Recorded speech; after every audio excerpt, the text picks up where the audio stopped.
friends, and welcome to my channel. I am bringing you along for a fun birthday shopping weekend here in Destin, Florida. This is where my husband and I took a little mini vacation and trip. I've already brought you along for another vlog if you want to check that one out.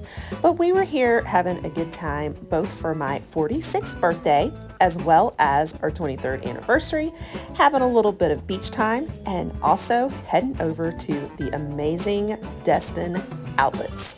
So I'm going to bring you along today. We're going to do a little shopping in person, and we're going to rank a few different fragrances. One is going to be Tory Burch Perfumes, as well as some fun things in Saks Fifth Avenue. So coming along with me, first we are hitting the Tory Burch store. And I did end up coming out of there with this cute little wallet, the yellow ones that you saw a few minutes ago. But now we are going to talk about the Tory Burch perfumes. All right, guys, so let's chat for just a moment about these Tory Burch fragrances. I wanted to do a little rankings of them. So we're going to chat about them, and I'm going to give you my thoughts based on a sniff test in store. If you've been around my channel, you will know that I've kind of transformed on my perfume journey here, and I'm really getting into fragrance. Whereas in the past, I wanted nothing to do with perfume. It's crazy, but I love exploring the scents and the meaning and the explanation behind different scents. And so I was very fascinated with wanting to check out the Tory Burch line here. This is called her Essence of Dreams collection. There's 5 different scents in this one, and you can find the Discovery set where you can kind of sniff all of them. This retails for $70. It's called the Mini Coffret set. So you can have that as a way to sample it. Great gift idea too. Or you can just purchase each one separately. The biggest one retails for $140. Like in the largest size, I think that's 90 milliliters. Or you can get a travel size, like a travel spray, as affordable as $34. And kind of in the medium for 50 milliliters of retails around 108, just so that you know. So I'm going to try to rank each of these. I did a good sniff. I took notes, so we're going to talk about it. So starting off, I'm going to start from last to top. I ranked coming in at the bottom, number 5, Divine Moon. So Divine Moon, now each of these has like an essence of symbol. The first one here is Essence of Peace. Top notes include bergamot, rhubarb. The heart notes include Lady of the Night flower and honey. Interesting. That tells you something right there, Lady of the Night flower. And then base is sandalwood and almond milk. So what I noted was that I did pick up on the fruity smell a little bit. So I'm thinking that I picked up a lot on the bergamot, probably. I normally love bergamot, but I think this scent just, it wasn't really calling to me. That's the biggest overall note that I had. There wasn't anything calling me in that was, you know, it was probably my least of the favorites. And it's very interesting because this one is probably the least like warm or smoky or spicy. It was probably the fruitiest, and I'm usually more of a fruity and floral family in my perfumes kind of girl. But this ended up ranking last for me, and some of these stronger ones that were more woody or spicy ended up ranking higher this time. So it was crazy to me that I ranked them. Maybe it was just where I was at on my shopping day of what I wanted to smell. I don't know. All right, coming in at number 4, I picked Sublime Rose. This one, which again, I'm usually all about the rose or the essence of love. This is the essence of love, and yet it's ranking lower than the others. Crazy for me. So some of the notes on it, like what you pick up is like a warm wood and blackcurrant in this one. Now, this one was a strong one. I think this might be the strongest scent I noticed of all of them, but I did pick up a little bit more on that rose smell. So notes on this one, the top ones are blackcurrant and rose water. The heart notes are rose and freesia, and the base notes are dreamwood and patchouli. That's probably why it's ranking a little lower for me, is that I'm not a patchouli person. I like rose okay, but you know, it was definitely a strong one. So it ranked towards the bottom for me. All right, next we have up Electric Sky. This one captures the essence of freedom, kind of that feeling of an energy after the storm. Gives you the feeling of like aquatics and being at the water, maybe a little bit where I was at the beach. Mix of cactus flower, lavender, and wood though. It has this very like saltwater mineral element to it. So the notes on it are, the top one is blue sage and violet. The heart notes are cactus flower and lavender, and then the base is Palo Santo accord and vetiver. Interesting, because those normally don't call as much, but yeah, I don't know. So this one, I think why I kind of liked it was a lot softer than the other ones. So this was probably the softest scented one for me, like not as strong. And I'm less of a strong perfume kind of gal. You know, that has pros and cons because, you know, are you going to pick up on it? But yeah, it was probably the softest of all of them. So, but that's number 3 for me in the middle. Coming in at number 2 was Mystic Geranium. This one captures the essence of joy. Serenic, idyllic, in harmony with nature. Fairly warm notes though, so I'm surprised I was drawn to it, but it's probably because it has touches of fruity and floral, which is me. So the top notes are bergamot, heart notes are geranium and lotus, and then the base is cedarwood and musk. So yeah, I think it was that nice little combination that I like. I think that it was like I was almost capturing a lot on the fruity floral with a little touch of warmth. All right, and then number 1 for me, I'm surprised that this one called me so much. Maybe it's the jasmine, maybe. This is Cosmic Wood, and that captures the essence of magic. Well, if you guys know me, I am super into like manifesting, and yeah, I like a little magic. So maybe it was calling my spirit.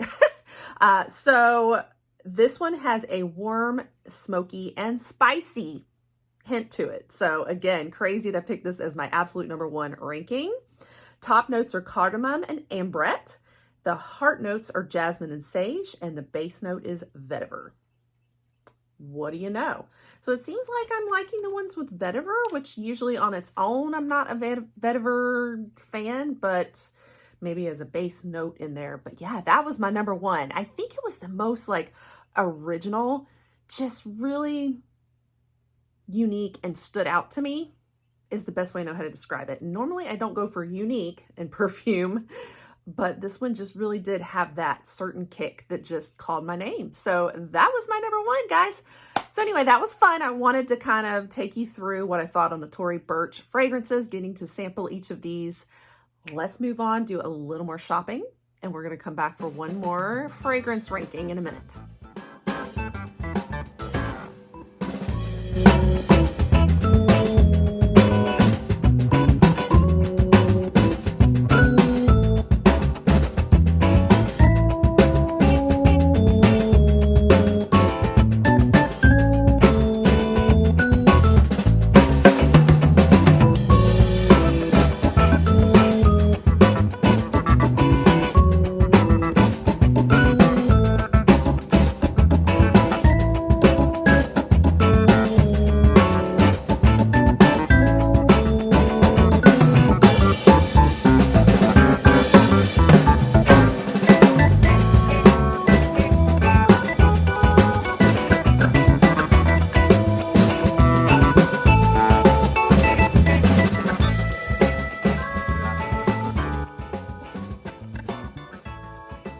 Now we're going to talk about these Saks Fifth Avenue candles that I found. There's 6 in the line. However, they only had 5 in the store. So I was only able to sample 5 of the 6. We're going to rank the 5 that I was able to sniff. So the one that I was not able to sniff was the Birch and Black Pepper. That one doesn't sound like one I would like anyway, to be honest with you. I don't know. Maybe I would. You never know. These are all ranking a little bit more in line with my normal fragrance tastes. Keep in mind that, like I said, I'm a fruity and floral kind of gal, and anything with coconut, I'm usually all over that. So coming in at number 5, we have the Lavender and Vetiver. So this was my least favorite one. It was just too soapy. I picked up on this like soap smell almost. I don't know if it was kind of almost that vetiver coming out, but it smelled almost like a strong soap instead of like a nice scented candle. So the top notes on this is citrus, rose. The heart notes on this are rose, jasmine, and lavender, and the bottom is wood and musk. So interesting that it's called lavender and vetiver, but I don't see vetiver in the notes. So I thought that was vetiver. I don't know what I'm smelling, but there was something very soapy about it. That's the best way I know how to describe it. All right, coming in at number 4. So the next kind of least favorite, Oud and Bird. So this one, I ranked it lower just because I could barely smell it. It was a very faint scent. You could barely pick up on the scent. So it just, I don't always like really strong, but this one was almost not strong enough. It barely had any fragrance whatsoever. What I could pick up on it though, I could smell the bergamot. So a little fruity, but you could barely smell it. So the notes in this one include citrus orange, bergamot, lemon, oud, and cedarwood. Do I say that right? Oud? All right, coming in at number 3. So in the middle for me was the jasmine and wood. This was also pretty faint, a very faint smell. Not as subtle as the last one though, but still a little subtle, but it was very nice. So subtle but nice is the best way to know how to describe it. Top notes include jasmine. Heart notes include lily of the valley, and base is woodsy green notes is what they call it. All right, now for my top 2. Okay. Oh, I had a hard time choosing between these two, but I went for number 2, Cashmere and Company. Oh, love this. This was so unique is the best way to describe it, but in a good way. There was just something about it that really pops in it. Almost like a cottony smell maybe, and I love those kinds of scents. So this included cedarwood, vanilla, tonka bean, coconut, jasmine, and cocoa butter. So it makes sense as to why I love it because there's some coconut in there and some vanilla. So yeah, those sound completely like my vibe. And coming in at number 1, my top favorite one was citrus and sage. This one was the most fruity of all of them. And y'all know me, I am a fruit girl. So notes on this were on the top are sage. For the heart notes, they were sugar citrus. So even better, if it's fruity and sugary, that's all me. That's my vibe. And then the base notes were tropical fruits and exotic greens. I'm not surprised this ranked number 1 for me. So yes, there you have it. All ranked for the Saks Fifth Avenue candles. I was really struggling because I wanted them all, or I wanted at least those top like 3. They retailed for about $20, so not bad. Price-wise, I think that might have been with a sale. So if you were curious about the candles at Saks Fifth Avenue, there you have my take on them. What all did I come home with from Saks Fifth Avenue? Ended up with these. I'm wearing them today, as a matter of fact. So of all those shoes that I tried on, these were what I brought home. Now, let's keep shopping.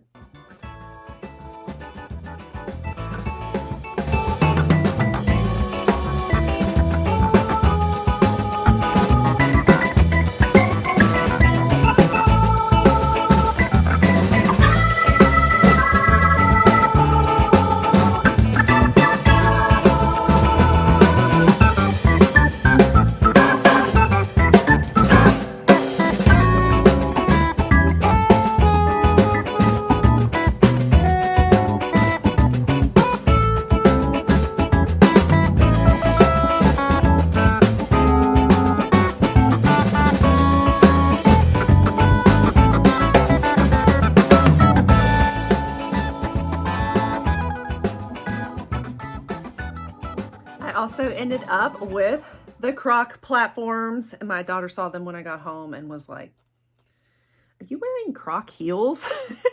I am indeed. Those came from the Croc store though. And then I'll show you just a couple more things that I got off of Amazon, not as part of this shopping trip with outlets.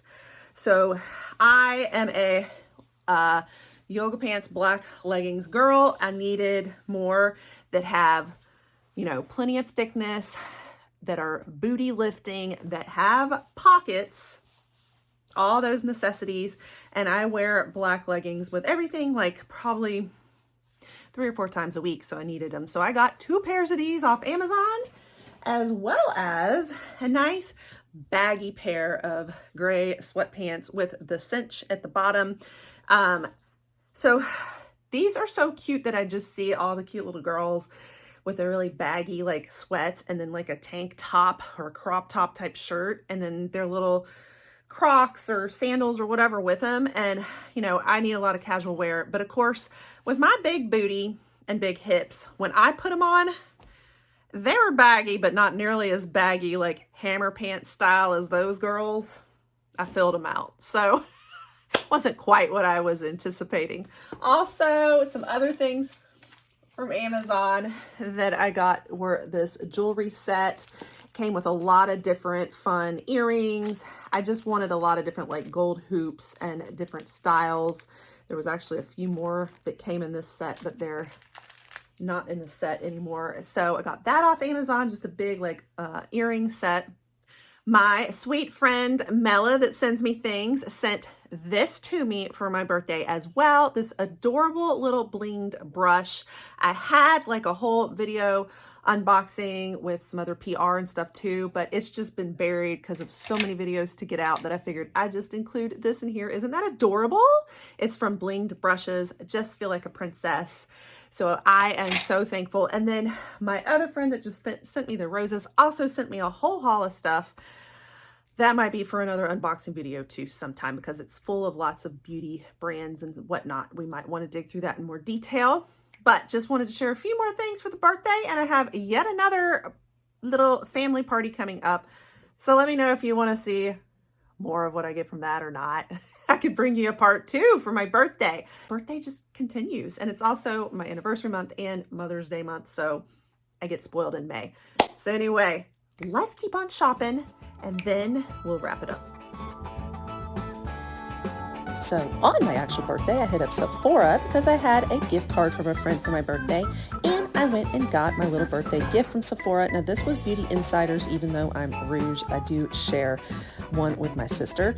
I picked up the Glow recipe though, Watermelon Glow, Niacinamide, Hue Drops. This is the new drop. And I got that with my gift card, and then another sweet present from Mella, some more presents from friends that came in the mail, including these amazing Chanel and Louis Vuitton scarves from my friend who spoils me. So that's pretty much everything, guys. Thanks so much for coming along. Thanks for coming to the beach with us and for shopping at Destin. Make sure that you love vlogs like this. You'll pop that subscribe and stick around, and I will catch you guys on the next one.